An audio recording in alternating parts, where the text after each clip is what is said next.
I have good news. When it comes to public speaking anxiety, if you fall into the category of feeling really nervous about delivering a speech, you are in good company because most people feel that way.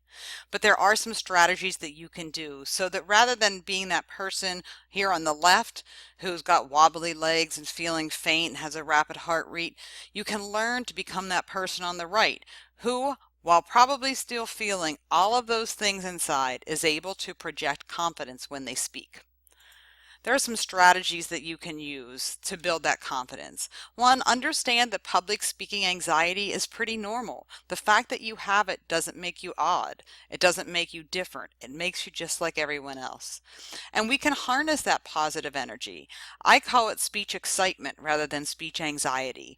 We can relabel it. It's okay to feel a little nervous. There are certainly physical effects of anxiety, like that racing heartbeat or that dry mouth. There are also mental effects of speech anxiety. That's the self-talk that you hear in your head, and there are some things you can do to help with both. There's also a variety of other skills training you can try. And understand that anxiety can be transformative. You can take that anxiety and transform it into something that will work better for you. So first, we should probably understand public speaking anxiety. It affects 40 to 80% of all speakers. So like I said, you're in good company if you feel this way. Now for some people, not most, but for some, their anxiety is just preparing the speech. How am I going to select a topic? I don't know what to talk about. I don't know how to research it. I don't know how to organize it. And that anxiety becomes so strong that they can't even create the speech in the first place. For many people, where their anxiety lies is with performance anxiety.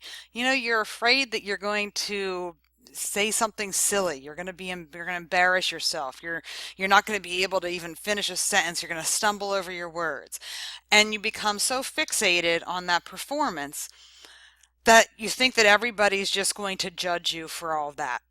What I'm going to tell you is that a large part of this course is devoted to understanding how to create the speech. And so if you work at doing that, you will help to improve your performance anxiety because you'll be starting at it from a solid place.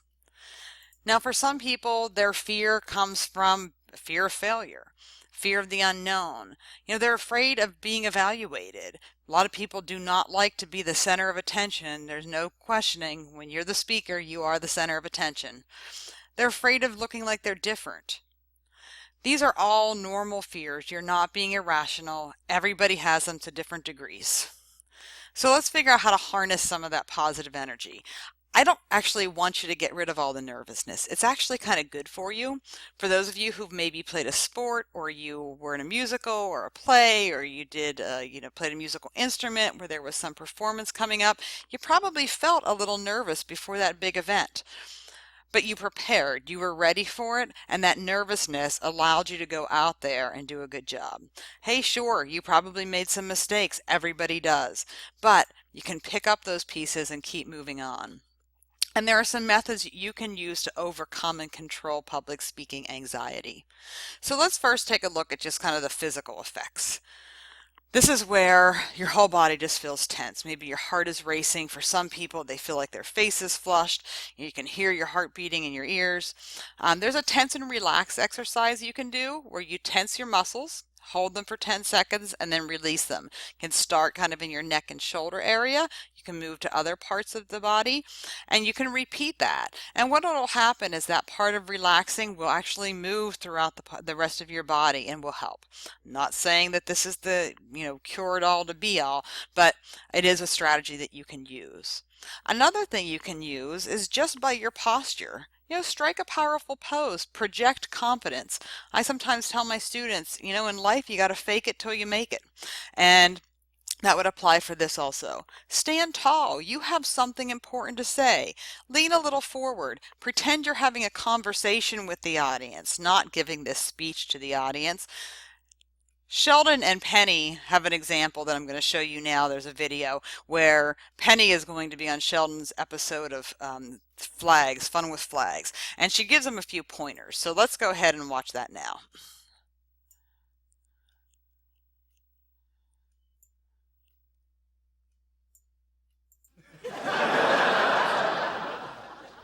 sorry, can we just pause for a minute? What's wrong? I just think it might look more natural if you talk to me instead of the camera. You know, like a real conversation. It's something we work on in my acting class. Interesting. A few people in the comments section have said that my delivery is robotic. Perhaps it isn't the compliment it sounds like. Yeah, let's try it again, and maybe this time you could work on your body language a bit. You know, when you're all hunched like that, you're shutting the audience out, but when you're relaxed and open, you're inviting them in. Right. And which one do I want? Let's try open. Our friend the flag's taught me anything, it's to go where the wind takes you, as long as you remain firmly attached to a rigid pole. And action.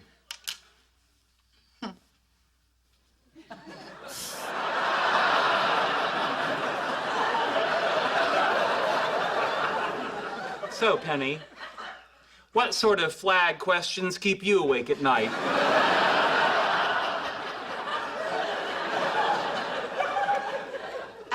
Well, I'm from Nebraska, so what can you tell me about the state flag? Gosh, Penny. What'd you have for breakfast? A big glass of good question juice? In that video, Sheldon may have taken it a little to the extreme, but Penny gives some good advice. Looking relaxed, being open, allows your audience to feel like you're just having a conversation with them, and that will help. So let's move on to the mental effects of speech anxiety. You know, this is all the stuff that goes on in your head, all this self-talk that says, I'm going to stink at this, I'm no good, this is going to be awful, I know I'm going to mess up. You know, when you find those thoughts creeping in, just say to yourself, stop, and change that self-talk. You can do this. And what you're going to find as the semester goes on is that you are going to be able to do this. You know, maybe the first time it'll be a little stumble, but you'll take and you'll improve the next time, and then you'll improve the next time. And what I have found is that though we end with the persuasive speech, which is a very difficult speech, I see in many students that they are able to build on their strengths from one speech to the next and make small improvements. And that is, you know, for me as an instructor, that is one of the things that I enjoy seeing. And I think for students, they see that, oh, all right, I can do this. I have some tools at my disposal. I don't always have to be great. And it starts to change the self-talk in their head. So anytime you can do that, and you know, that really applies to anything beyond just giving a speech, anything in life. When those negative thoughts creep in, try to do something to allow you to stop doing it. So some other things you can do. Speak on a topic that you actually care about. You have the opportunity to choose your topics for your speeches. So think about what is interesting to you, something that you know something about already. That basis is going to allow you to build. Prepare thoroughly. I just cannot emphasize enough. I can't tell you how many students you're going to do a self-assessment, and in their self-assessment they say, I should have practiced more. I should have spent more time. I should have done this. Preparing is the biggest part of the speech making process. Doing the research, putting it out there, having someone who doesn't know what you're going to be talking about read through your preparation outline. Your prep outline is a very detailed outline. And so you have somebody you know and you trust read through that.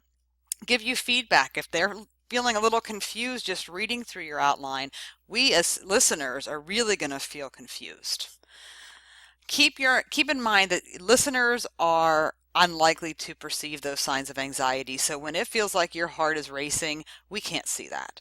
When it feels like you're shaking, we can't see that. I can count on one hand. I'm not going to say it's never happened. I have seen students that they're visibly shaking, but for most, they'll say they were shaking. We're like, oh, we didn't see that.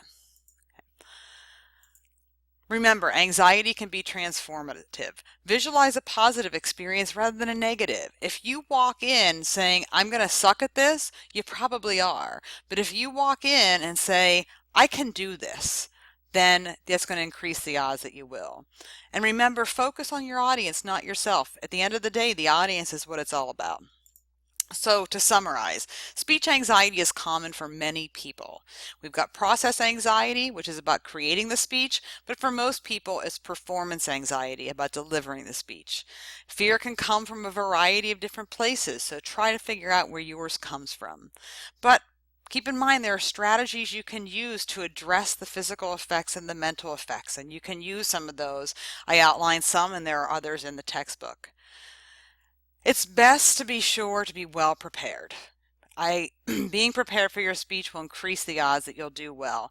And remember, most people don't actually see your speech anxiety. They don't see those physical symptoms that you feel. And remember, you're not alone. Everybody feels a little nervous.